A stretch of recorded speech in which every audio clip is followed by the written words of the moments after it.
Hi everyone, today we will talk about how to fix WhatsApp Donald failed in iPhone. To know how to fix WhatsApp Donald failed in iPhone, you should just go to settings like this. You will click. After that, in this page, you will go to apps, default apps, app settings. When you will see this list, you will go down to find the application of WhatsApp and you will click here.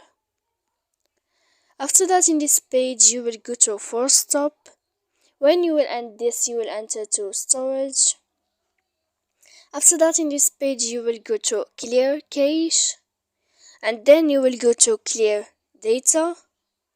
And after all that, you can update your application. So please don't forget to support us by like and subscribe. See you next time in another video, and thank you for